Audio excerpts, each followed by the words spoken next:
हर second हमारी body approximately 2 million यानी कि 20 लाख रेड ब्लड सेल्स का प्रोडक्शन करती है।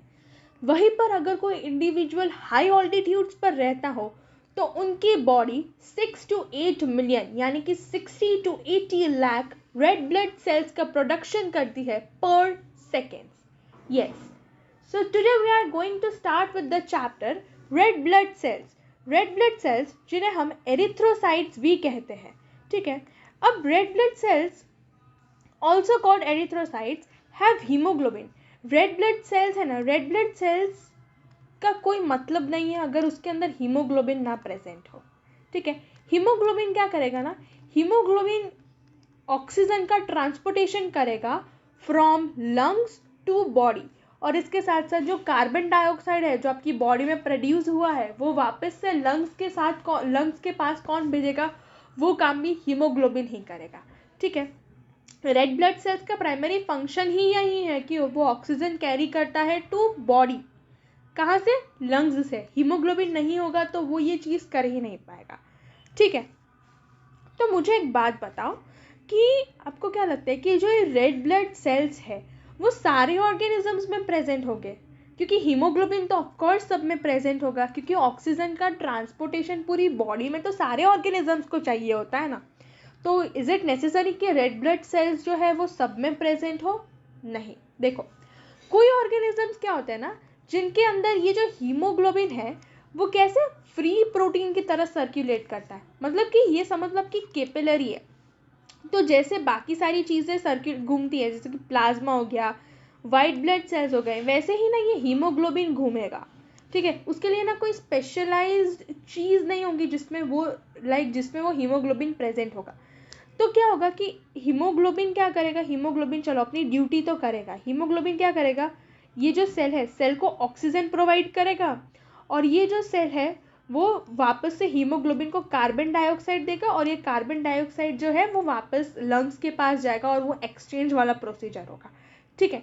लेकिन ना इसमें क्या होता है कि ये जो हीमोग्लोबिन ट्रांसपोर्टेशन हो रहा है, जो फ्री हीमोग्लोबिन जो फ्री प्रोटीन के फॉर्म में घूम रहा है, उसके हाई चांसेस है कि वो कैपिलरीज से लीक करते हैं। मतलब क्या होगा ना कि अप्रॉक्सीमेटली 3% जितना हीमोग्लोबिन है, 3% जितना हीमोग्लोबिन है ना, वो इन कैपिलरीज से लीक हो जाता है, वो इन कैपिलरीज से लीक हो जाएगा। अगर वो कैपिलरीज से लीक हो जाएगा तो फिर उसका कोई मतलब नहीं है, वो आपके काम नहीं आएगा, ठीक है। तो इसीलिए क्या कहा जाता है ना कि haemoglobin must remain inside red blood sales. Haemoglobin अगर रेड ब्लड सेल्स के अंदर रहेगा तो उसका जो ट्रांसपोर्टेशन का काम है, चाहे वो ऑक्सीजन का हो या CO2 का हो, वो इफेक्टिवली होगा, ठीक है। अब देखो, यहाँ पर ना वही वाला फंक्शन है वो थोड़ा डिटेल में दिया गया है, लेट्स स्टडी, ठीक है। देखो, ये आपकी कैपिलरी है और ये ना आपका कोई सेल उठा लो या कोई टिश्यू उठा लो, चलो ये समझ लो ये आपका कोई सेल है, XYZ कोई सेल है, और ये आपका रेड ब्लड सेल है, ये आपका रेड ब्लड सेल है जिसके अंदर क्या प्रेजेंट है, ऑक्सीजन, ठीक है। अच्छा, अब ये रेड ब्लड सेल के अंदर हीमोग्लोबिन होता है, हीमोग्लोबिन के अंदर ऑक्सीजन प्रेजेंट होगा, ठीक है। तो अब ना ये आपका रेड ब्लड सेल क्या करेगा, शांति से ये जो ऑक्सीजन है वो दे देगा किसको, ये सेल को, ठीक है। वो किससे होगा, सिंपल डिफ्यूजन की मदद से क्या होगा, डिफ्यूजन में क्या होगा, अमीर गरीब को देगा, ठीक है। मतलब ये जो हीमोग्लोबिन है उसके पास ऑक्सीजन प्रेजेंट है और इस सेल के पास नहीं है, तो वो कुछ भी एक्सपेक्टेशन रखे बिना क्या करेगा, हीमोग्लोबिन इसको ऑक्सीजन दे देगा। अब ये जो सेल है, इस सेल के अंदर ना CO2 मतलब कि कार्बन डाइऑक्साइड का प्रोडक्शन हुआ होगा, तो ये कार्बन डाइऑक्साइड भी क्या होगा, वापस से हीमोग्लोबिन के पास जाएगा। क्यों? क्योंकि वापस से ये जो रेड ब्लड सेल है इसको जाना है लंग्स के पास, और लंग्स के पास जाकर CO2 को बॉडी से बाहर निकाल देना है, ठीक है। तो ये जो CO2 इस सेल में प्रेजेंट है उसको उसके लिए बाइंड तो करना होगा ना हीमोग्लोबिन से बॉडी के बाहर निकलने के लिए, ठीक है। तो वो क्या, देखो उसमें क्या होगा ना कि ये जो CO2 है वो जाके बाइंड करेगा रेड ब्लड सेल्स या हीमोग्लोबिन में। अब क्या होगा कि रेड ब्लड सेल्स में पानी तो प्रेजेंट होता ही है, ठीक है। तो क्या होगा कि ये पानी और वाटर, ये कार्बन डाइऑक्साइड और ये पानी दोनों अब क्या हो गए, आपके रेड ब्लड सेल्स के अंदर आ गया। ठीक है, अब क्या होगा कि इन ब्लड सेल्स के अंदर ना एक एंजाइम होता है जिसका नाम है कार्बोनिक एनहाइड्रेस। कार्बोनिक एनहाइड्रेस करके एक एंजाइम प्रेजेंट होता है। वो क्या करेगा कि ये CO2 और वाटर है, CO2 और वाटर है, उससे क्या बनाएगा, carbonic acid. Carbonic acid, carbonic acid मतलब के H2CO3। ठीक है, कार्बोनिक एसिड बनाया किसने, कार्बोनिक एनहाइड्रेट से। अब क्या होगा ना कि ये कार्बोनिक एसिड टूट जाएगा दो पीसेस में, एक होगा HCO3 मतलब कार्बोनिक, और ये एक H+ मतलब कि एसिड। अब ये ना कार्बोनिक का ना यार मतलब बहुत हर्ट किया ये चीज़ कि क्यों हम टूट गए। ठीक है, क्यों हम टूट गए, ये कार्बोनिक को बहुत हर्ट हुआ। तो ये कार्बोनिक क्या करेगा ना, कार्बोनिक का वापस से हीमोग्लोबिन के पास नहीं जाएगा। ये जो कार्बोनिक है, कार्बोनिक कैसे ट्रैवल करेगा, कार्बोनिक को लंग्स के पास तो जाना ही है, लेकिन वो रेड ब्लड सेल्स या हीमोग्लोबिन की हेल्प नहीं लेगा।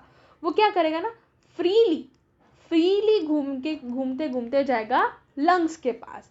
ऑन दी अदर हैंड ये जो H+ प्रेजेंट है, ये H+ ना हीमोग्लोबिन के साथ बाइंड करेगा और वही हीमोग्लोबिन इसे लंग्स के पास लेकर जाएगा।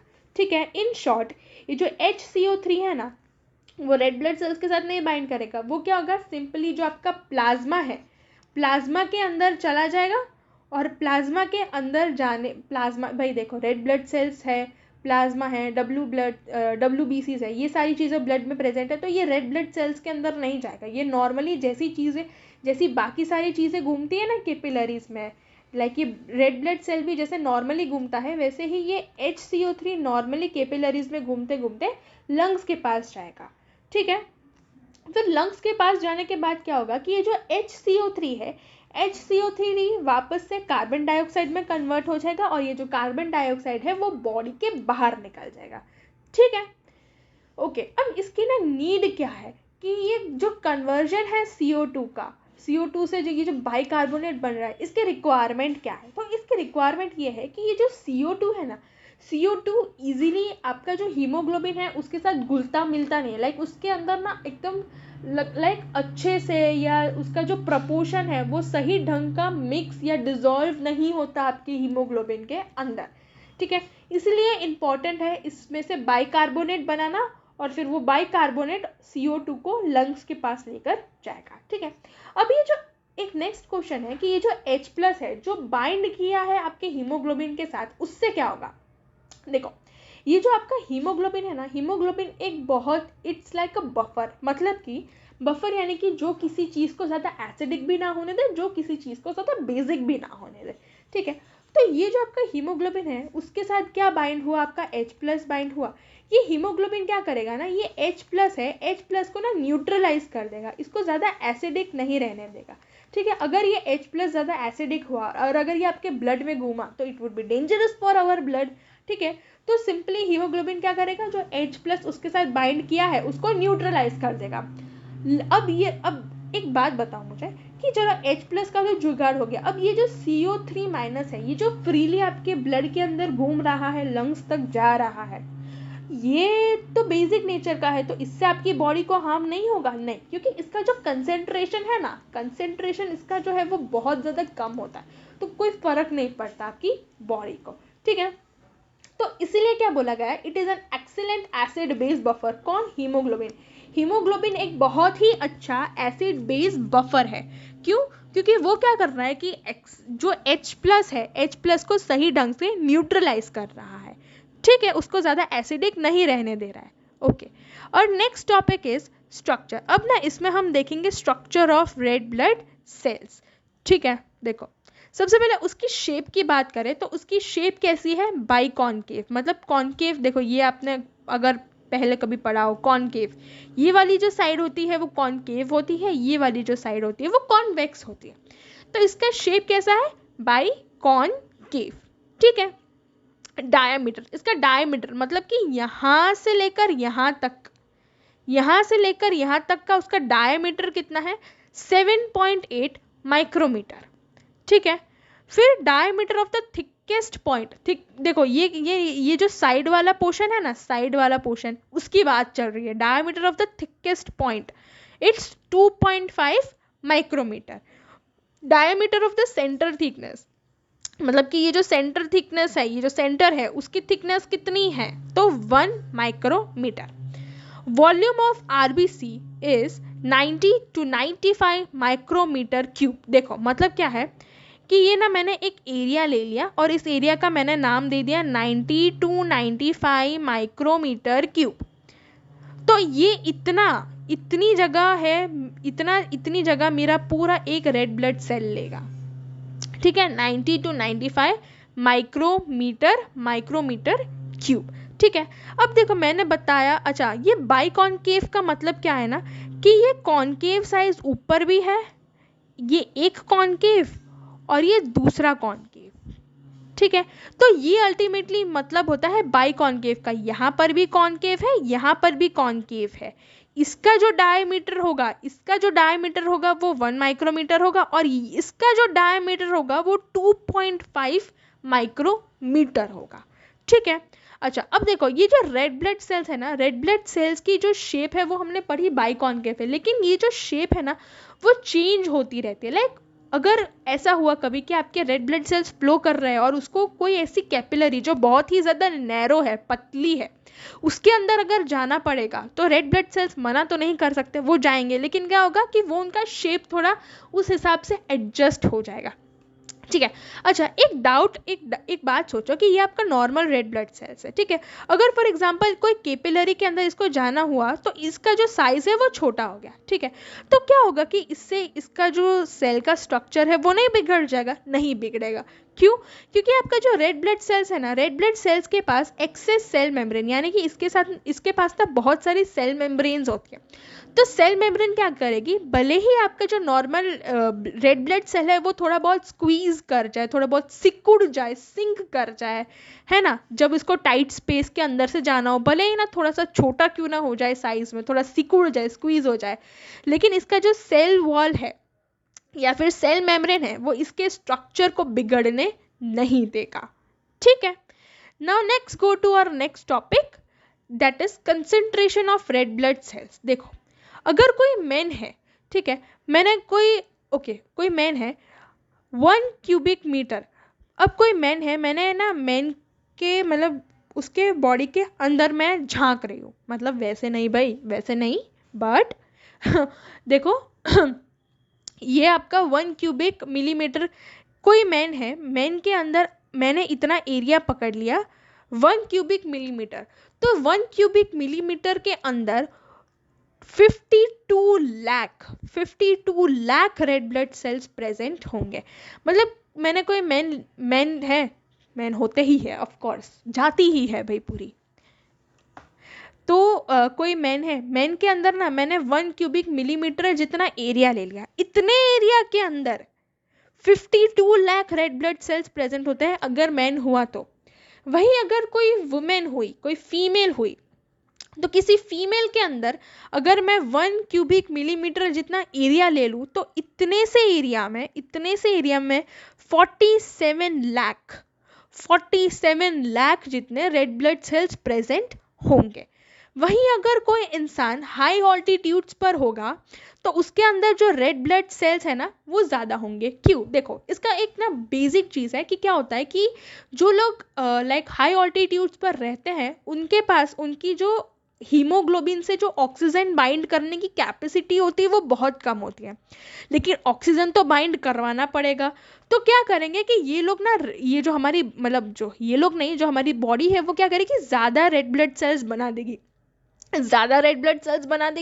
तो ज़्यादा हीमोग्लोबिन उससे बाइंड ज़्यादा ऑक्सीजन उससे बाइंड करेगा, है ना। सो इसी वजह से कि जो लोग हाई ऑल्टीट्यूड्स पर रहते हैं उनमें रेड ब्लड सेल्स की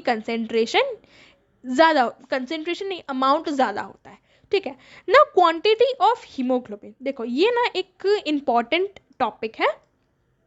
देखो 100 ml of RBCs have 34 of haemoglobin. मैंने ना एक बीकर लिया, मैंने बीकर के अंदर ना सिर्फ रेड ब्लड सेल्स डाले, ठीक है, सिर्फ रेड ब्लड सेल्स।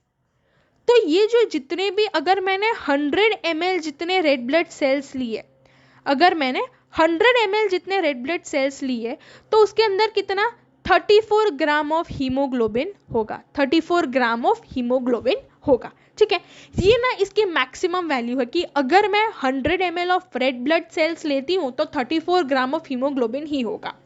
नॉर्मल जो पीपल होते हैं उनके अंदर 34 के नियर में ही कोई वैल्यू आती है, 33, 32, ओके। लेकिन जो लोग जिनको एनीमिया होता है उनमें क्या होगा ना कि ये जो 34 ग्राम है वो घट जाएगा, लाइक 34 नहीं होगा, उनका जो ये कंसेंट्रेशन है 34 ग्राम ऑफ हीमोग्लोबिन नहीं प्रेजेंट होगा, अप्रोक्सीमेटली 10 ग्राम होगा या उसके नियर होगा। ठीक है, also volume of RBCs also decreases. जो लोग उनके अंदर ना हीमोग्लोबिन कम होगा, मतलब कि देखो उन लोगों के अंदर क्या है कि रेड ब्लड सेल्स ही नहीं है। मैं ले लेती हूँ एनीमिया पेशेंट्स को, एनीमिया के पेशेंट्स है, एनीमिया के पेशेंट्स के अंदर एक तो हीमोग्लोबिन कम होगा, क्यों? क्योंकि उनके अंदर जो रेड ब्लड सेल्स है वो कम होगा, तो ऑफ कोर्स हीमोग्लोबिन कम होगा। सेकेंडली वॉल्यूम ऑफ आरबीसीज, हमने अभी जो पढ़ा, ये जो आरबीसी कितने एरिया में रहता है, तो हमने कुछ अभी पढ़ा ना पहले 90 to 95 माइक्रोमीटर क्यूब, है ना। ये जो वॉल्यूम ये ऑक्यूपाई करता है, ये वॉल्यूम भी कम हो जाएगा।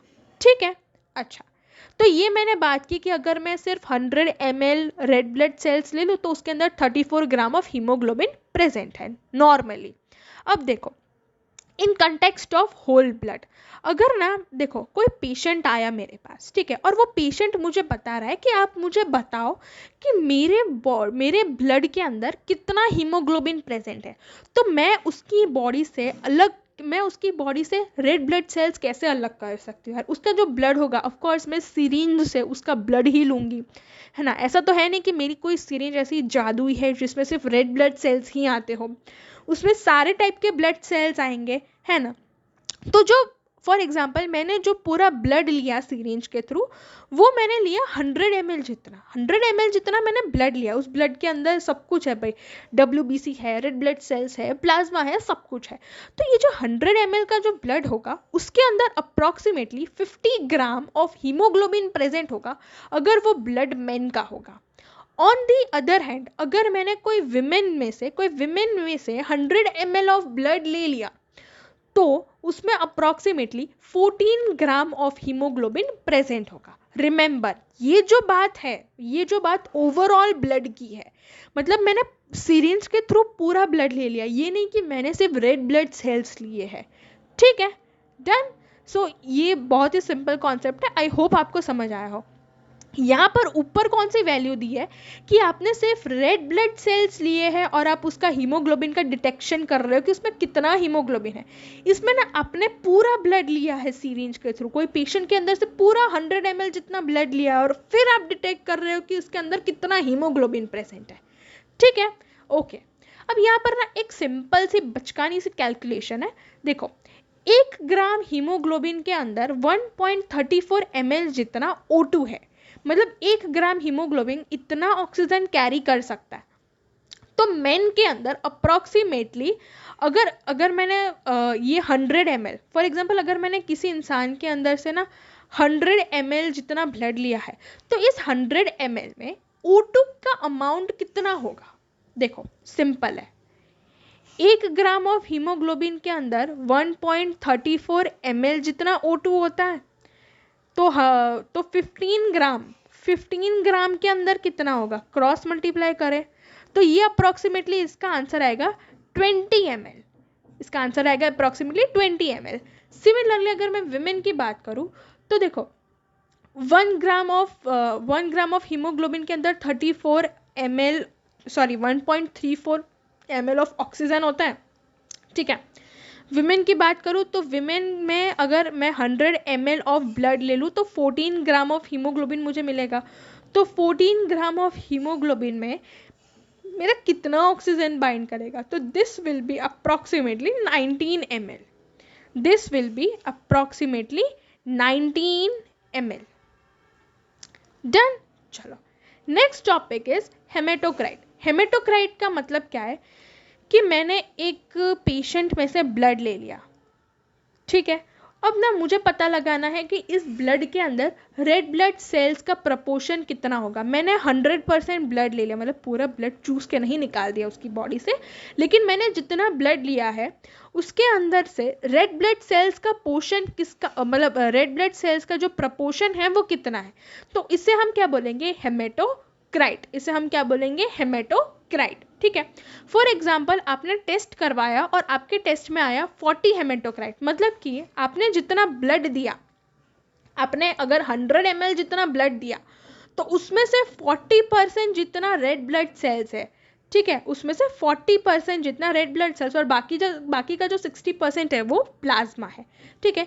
ये देखो मेल के अंदर ना 42 हेमेटोक्राइट का रेट मेल के अंदर 42 होता है, फीमेल के अंदर 32 होता है। जिसमें एनीमिया होता है उसमें ये हेमेटोक्राइट का जो प्रपोर्शन है वो कम हो जाता है। क्यों? क्योंकि उसमें जो ब्लड सेल्स होता है ना, ब्लड सेल्स ना मुड़ जाते हैं, टूट जाते हैं, ये सब होता है ना एनीमिया में। ये हम डिटेल में पढ़ेंगे नेक्स्ट चैप्टर में एनीमिया के बारे में। तो एनीमिया के पेशेंट्स में ये नंबर वेरी करता है, ठीक है, कम हो जाता है। और जो हाई ऑल्टीट्यूड्स पे रहते हैं ना उसमें ये ज़्यादा हो जाता है। मैंने अभी बताया कि क्यों हाई ऑल्टीट्यूड्स वाले लोगों के अंदर रेड ब्लड सेल्स का प्रपोर्शन ज़्यादा होता है, ठीक है। अच्छा चलो, हेमेटोक्राइट मेजर कर लिया, लेकिन कैसे मेजर करेंगे भाई। देखो क्या होता है ना कि हम एक ट्यूब लेंगे और इस ट्यूब का नाम है हेमेटोक्राइट ट्यूब। हेमेटोक्राइट ट्यूब के अंदर क्या करेंगे, हम ब्लड डाल देंगे, पूरा ब्लड, मतलब पूरा ब्लड, पूरी बॉडी का ब्लड नहीं, मतलब जितना मैंने फॉर एग्जांपल 100 ml ब्लड लिया है तो वो 100 ml ब्लड के अंदर सब कुछ प्रेजेंट होगा ना, plasma, red blood sales, white blood cells, सब कुछ प्रेजेंट होगा। तो वो मैं ये हेमेटोक्राइट ट्यूब के अंदर डाल दूंगी। अब क्या होगा ना कि ये हेमेटोक्राइट ट्यूब का सेंट्रीफ्यूगेशन होगा, थोड़ी देर सेंट्रीफ्यूज हो जाएगा, ठीक है। तो उसके बाद क्या होगा कि उसके बाद आपका रिजल्ट आएगा। अब क्या करोगे, आप रिजल्ट को गिनने थोड़ी ना बैठोगे कि चलो भाई ये, तो देखो यहाँ पर नीचे की साइड पर टाइटली आपके आरबीसीज होंगे, ठीक है। नीचे की साइड आपके टाइटली आरबीसीज पैक्ड होंगे। और ये जो ऊपर की साइड ना आपका जो प्लाज्मा है वो सारी चीज़ें तैरती हुई होंगी। आपने सेंट्रीफ्यूज किया, सेंट्रीफ्यूज के बाद आपको दो चीज़ें मिलेंगी, एक प्लाज्मा जो ऊपर तैरता हुआ मिलेगा, और ये जो रेड ब्लड सेल है वो आपको यहाँ पर टाइटली पैक्ड मिलेगी। कहाँ पर, बॉटम में यानी कि नीचे, ठीक है। तो देखो ये जो पूरा हमने किया, इसके अंदर से हमें क्या पता चला कि अगर आपने पूरा ब्लड लिया तो ब्लड के अंदर ना 3 to 4% तो आपको प्लाज्मा ही मिलेगा, ये तैरता हुआ प्लाज्मा ही मिलेगा। और जो 96% प्रेजेंट होगा वो क्या होगा, रेड ब्लड सेल्स प्रेजेंट होंगे, ठीक है। देखो और ये ऐसा नहीं कि आपको गिनने बैठना पड़े। अब जो मशीन यूज करते हो ना, वो मशीन में वो नंबर डायरेक्ट डिटेक्ट होके आ ही जाएगा कि भाई इतना आपका हिमेटोक्राइट का रेट है, ठीक है। मैन के अंदर ये कितना होता है, 0.40 जितना, वुमेन के अंदर 0.36 जितना, और एनीमिया के पेशेंट्स के अंदर 0.10 जितना, ठीक है। जिसके अंदर ज़्यादातर रेड ब्लड सेल्स होते हैं उसके अंदर कितना प्रेजेंट होगा, 0.64। किन लोगों में, पॉलीसाइथेमिया। देखो जैसे एनीमिया होता है, एनीमिया में ना ब्लड का कंसेंट्रेशन कम, मतलब ब्लड सेल्स कम सिकुड़ जाते हैं, उसका शेप बिगड़ जाता है, कम हो जाता है, खून की कमी को ही हम एनीमिया बोलते हैं, ठीक है। तो वैसे ही अगर बहुत ज़्यादा ब्लड हो जाएगा आपकी बॉडी में तो उसे हम क्या बोलेंगे, पॉलीसाइथेमिया, ठीक है। तो जिनमें पॉलीसाइथेमिया होगा उसमें हिमेटोक्राइट का नंबर ज़्यादा आएगा। Okay, so this was all about today's lecture. Next time ना हम लाइफ स्पैन पढ़ेंगे, ठीक है। फिर हम ये भी पढ़ेंगे कि आपका जो रेड ब्लड सेल जब रैप्चर होता है, जब टूटता है, जब उसकी लाइफ साइकिल ख़त्म हो जाती है तो वो बर्स्ट हो जाएगा, तो उसके अंदर का जो हीमोग्लोबिन है जो इतना सारा काम कर रहा था उसका क्या होगा, ठीक है। तो उसमें क्या होता है, हीमोग्लोबिन, तो हीम भी टूट जाता है, मतलब हीमोग्लोबिन पूरा टूट जाता है, हीम अलग हो जाता है, ग्लोबिन अलग हो जाता है। फिर उसका क्या फंक्शन होता है वो सब हम पढ़ेंगे नेक्स्ट लेक्चर में। Okay, so I hope you have liked it, hope to meet you soon. चलो बाय।